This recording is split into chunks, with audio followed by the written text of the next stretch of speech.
Hello my dear student, biology with happy show में आपका स्वागत है। जैसा कि हम बायोलॉजिकल क्लासिफिकेशन टॉपिक पढ़ रहे हैं और आज हमारा सेकंड पार्ट है इसका। इस पार्ट में हम देखेंगे हिस्ट्री ऑफ क्लासिफिकेशन, अर्थात क्लासिफिकेशन की क्या इतिहास रहा है, क्लासिफिकेशन का वर्गीकरण का क्या इतिहास रहा है, इसी के बारे में हम इस वीडियो में देखने वाले हैं। तो सर्वप्रथम जो क्लासिफिकेशन का विचार आया कि किसी चीज को हम वर्गीकृत करें, ये आइडिया सर्वप्रथम किसके दिमाग में आया? अरिस्टोटल नामक साइंटिस्ट के दिमाग में ये आइडिया आया। अरिस्टोटल को हम हिंदी में अरस्तु भी कहते हैं। क्या कहते हैं? अरस्तु। ये जो अरिस्टोटल थे यानी कि अरस्तु जो थे, सबसे पहले इन्होंने ही जंतुओं को दो कैटेगरी में कैटेगराइज किया। अपनी पुस्तक हिस्टोरिया एनिमेलियम में, हिस्टोरिया एनिमेलिया ये बुक जो है इनका बहुत ही इंपॉर्टेंट बुक है। ये इसका नाम पूछा जाता है। और जैसा कि आपको पता है कि अरिस्टोटल को फादर ऑफ बायोलॉजी और फादर ऑफ जूलॉजी के नाम से भी जाना जाता है। तो इन्होंने ही सर्वप्रथम जो है क्या किया, अपने इस हिस्टोरिया एनिमेलिया बुक में जंतुओं को दो वर्गों में वर्गीकृत किया। पहला एनाइमा,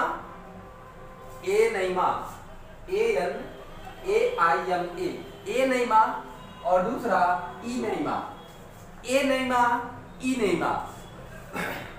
एनाइमा का मतलब ये होता है कि ए माने एब्सेंट, ऐसे एनिमल्स जिनके अंदर आरबीसी उपस्थित नहीं होता, अर्थात ऐसे जीव जिनमें आरबीसी नहीं पाया जाता है, उनको हम रखते हैं एनेइमा में। किस में रखते हैं?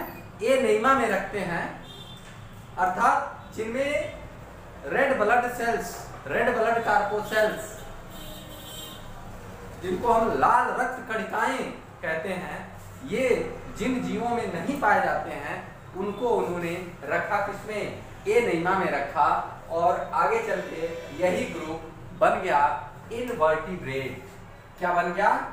इनवर्टिब्रेट बन गया, जिसको हिंदी में हम अकशेरुकीय कहते हैं। अकशेरुकीय जीव कहते हैं, अकशेरुकीय जीव कहते हैं। क्लियर है? अर्थात इनवर्टिब्रेट अकशेरुकीय जीव उन्हें कहते हैं जिनके अंदर बैकबोन, सीधे सीधे समझिए, रीढ़ की हड्डी नहीं पाई जाती है, उनको हम इनवर्टिब्रेट या नॉन कॉर्डेट के नाम से जानते हैं। अब देखिए दूसरा जो ग्रुप आया, पहला तो हो गया एनाइमा, दूसरा इन्होंने कैटेगराइज किया इनेइमा। इनेइमा अर्थात ऐसे एनिमल्स जिनमें आरबीसी प्रेजेंट होता है, अर्थात ये ऐसे जंतुओं का समूह था जिनमें क्या था? रेड ब्लड सेल्स उपस्थित थे, अर्थात लाल रक्त कणिकाएं पाई जाती थी। और इसको इन्होंने कहा वर्टिब्रेट, अर्थात कशेरुकीय। क्या बोला? इनको इन्होंने कहा कशेरुकीय जीव कहा। क्लियर है? समझ में आया होगा आपको। अब देखिए ये वर्टिब्रेट्स को इन्होंने दो अगेन पार्ट्स में डिवाइड किया। एक को इन्होंने कहा ओविपेरस, दूसरे को कहा विविपेरस। इसको हम हिंदी में कहते हैं अंडज, और इसको बोलते हैं जरायुज। अर्थात ऐसे जीव, ओविपेरस किसे कहते हैं? ऐसे जीव जो अंडे देते हैं, अंडे से अपनी संतति को आगे बढ़ाते हैं, उनको हम कहते हैं ओविपेरस। और ऐसे जीव जो अपने ही जैसे संतान की उत्पत्ति करते हैं, उनको हम कहते हैं विविपेरस। तो बहुत सारे एनिमल्स जैसे आपने देखा होगा, चिड़िया, स्नेक वगैरह जो है, ये सब क्या है? अंडज होते हैं, अंडे देते हैं। और विविपेरस का मतलब जैसे मानव हो गया, अन्य गाय, भैंस, कुत्ता, बिल्ली, ये सब क्या है? जरायुज हैं ये। ठीक है, तो ये तो हो गया एनिमल्स का इतिहास कि किस तरीके से शुरुआत में इसका क्लासिफिकेशन हुआ।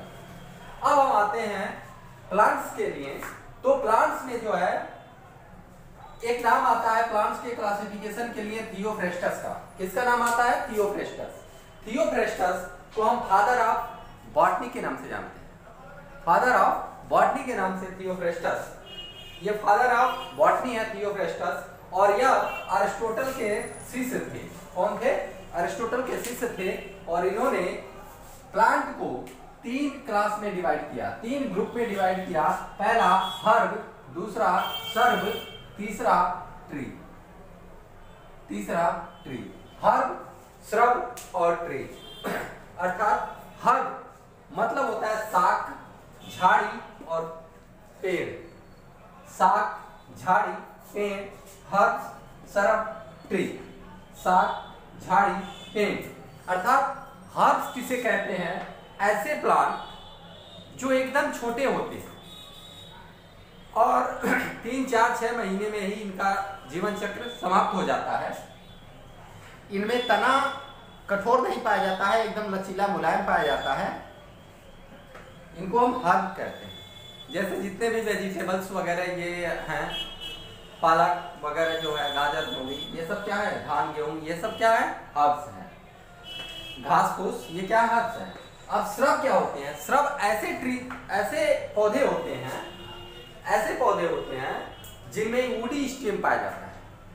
इनका जो स्टेम होता है कठोर होता है और ये जमीन के ऊपर, जैसे ही जमीन से बाहर निकलते हैं ग्रुप में, इनका तना डिवाइड हो जाता है और झाड़ियों के रूप में ग्रो करते हैं। ये बहुत बड़े नहीं होते कभी कभी, लेकिन कुछ श्रब ऐसे भी हैं जो बहुत बड़े बड़े होते हैं। जैसे बम्बू भी एक क्या है? श्रब है।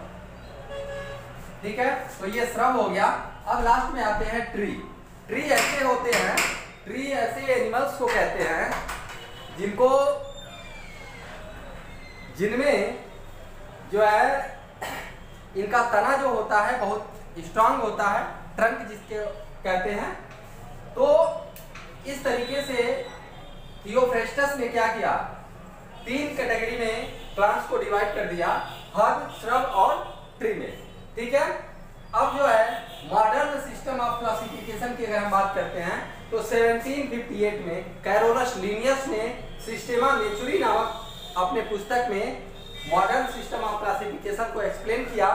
अब इस नेक्स्ट वीडियो में हम देखेंगे नॉमेनक्लेचर और इसके आगे का जो पार्ट है। तब तक आप इस वीडियो को देखिए और अगर वीडियो अच्छा लगता है तो चैनल को सब्सक्राइब कीजिए, वीडियो को लाइक और शेयर कीजिए। तब तक के लिए जय हिंद, जय भारत। मिलते हैं नेक्स्ट वीडियो में।